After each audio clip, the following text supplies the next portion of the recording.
చిరంజీవి గారిలో, అరవింద్ గారిలో, పవన్ కళ్యాణ్ గారిలో మీరు నేర్చుకునేది ఏంటంటే ఏం చెప్తారు సార్? అంటే వాళ్ళ దగ్గర తీసుకుంటే పవన్ కళ్యాణ్ గారి దగ్గర నుంచి నేను నేర్చుకునేది మెంటల్ స్ట్రెంగ్త్. ఆయన ఇక్కడ మైండ్లో ఉన్నంత స్ట్రాంగ్ ఎవరు ఉండరండి. Is one of the most mentally strong people have seen.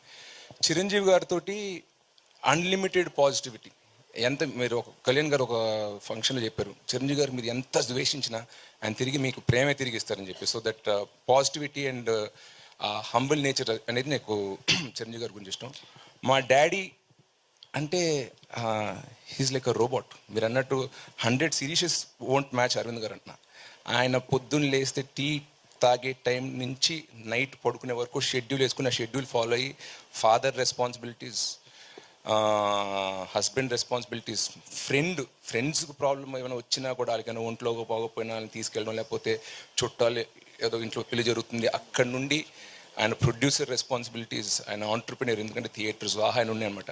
అవన్నీ ఏ ఒక్కటి మిస్ కాకుండా ఇక్కడ నేను ఫాదర్గా 70 ఇస్తా, ప్రొడ్యూసర్గా 100 ఇస్తాను కాకుండా ప్రతి డిపార్ట్మెంట్లో 100 ఇచ్చుకుంటూ వస్తారు. సో అంటారు work life balance, work 50, life 50, personal life 50, work 50 అని. బట్ మా డాడీ నాకు చెప్పింది ఏంటంటే అది హై పర్ఫార్మర్కి సెట్ అవుతుంది. You have to hit 100 on every department అనేది.